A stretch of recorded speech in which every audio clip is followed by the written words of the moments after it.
So 7 years later, New York City is saying goodbye and good riddance to Mayor Bill de Blasio. There is no doubt that he will go down in history as the worst mayor of the Big Apple, leaving New Yorkers with dirty streets, homeless spike, super high crime rates, and enforced vaccine mandates, even on little children just trying to eat a pizza. But don't hold your breath just yet. When the clock strikes midnight on New Year's Eve, Eric Adams is going to stroll into office. What is this going to mean for your city's future? Let's bring in our next guest, former NYPD commissioner and friend of mine, Bernie Kerik.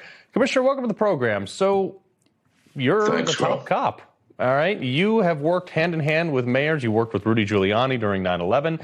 You understand the dynamic of somebody who served on the force, but also the dynamic working in office now. What do you think of Eric Adams and what's coming out of his administration? Well, look, I know Eric. Eric was a lieutenant that worked for me. He ran an organization called 100 Blacks in Law Enforcement at the time. I think he may be a different person today than he was back when he was a lieutenant, in that, one, he has seen the city at its best during the renaissance of Giuliani, and he's also seen the city at its worst under de Blasio. Eric Adams also worked for me and Giuliani during the time where we reduced violent crime by 65%, the murder rate by 70%, where we had the highest murder rate in the history of the country and knocked it down over an 8-year period that was unparalleled in this country. Never happened before and hasn't happened since. He knows how that happened. He knows what we did to create it. He knows how to use ComStat. He knows how to use stop, question, and frisk. He knows you need more cops in the street. Everything I'm telling you, he knows.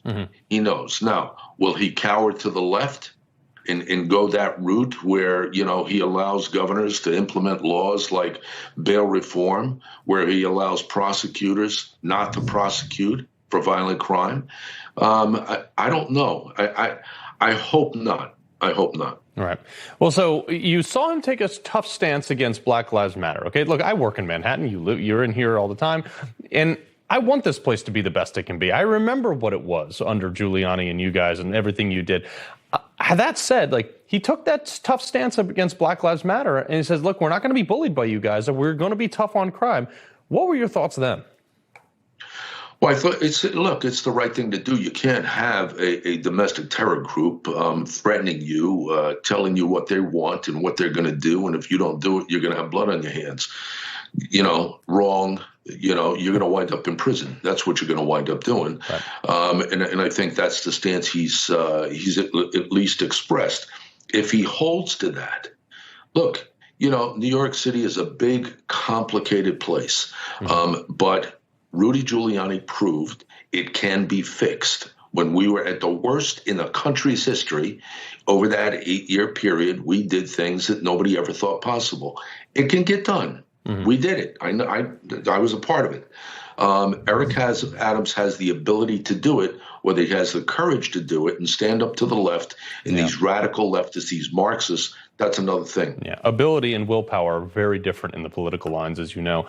So the latest figures that we've been talking about here on the show is that on-duty police officer deaths has hit a record high this year. And I'd love to know, look, if I could stop all this tomorrow, I would move heaven and earth to do it. But do we, like you said, have the political will to make the steps, because it's going to start with baby steps, to stop this type of thing? Because I am done. I was, talking on another show earlier today. I am done watching the disrespect of police officers, because those police officers, black, white, blue, green, whatever, at your worst time, when you pick up the phone and call for help, they will be there.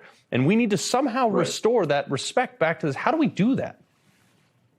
Well, look, I think these things shift up and down. But you know what happens, Carl? And we realized this back in 1993 before Giuliani came into office. At some point, New York City was about to implode, basically. We were doing 2,200 murders a year, which is more than Atlanta, Chicago, L.A., and Baltimore combined today. So at those times, when it was ready to implode, people said, okay, enough's enough. We're going to elect a Republican and get him in here to fix this. When it's at that point, people want change. When mothers are putting their kids to bed in bathtubs, afraid of random gunfire, they want safety. So at that point, they'll come out and they'll fight for change. That's what they have to do in Chicago, in New York City, in Seattle, in Portland, in Baltimore, and in these other cities, every one of them run by Democrats. Yeah, I got about 30 seconds left.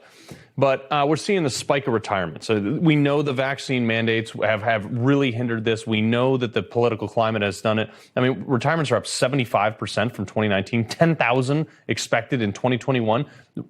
We're not adequately staffed in New York, and politics have driven them out. What's your view on what the police force should do at this point? Well, I think what the mayor's going to have to do is the mayor's going to have to sit with the governor and come away with a few changes in the bail reform policies. He's going to have to work with the prosecutors to make sure they're doing their job. They shouldn't be targeting the cops. They should be targeting the thugs. And then he's going to have to really infuse staffing, resources, manpower into the police department, get them back out in the streets and let them do their jobs. And I think they'll be fine. Yeah, well, former NYPD Police Commissioner Bernie Kerik, we appreciate you joining us, sir. Good luck. Carl, thank you.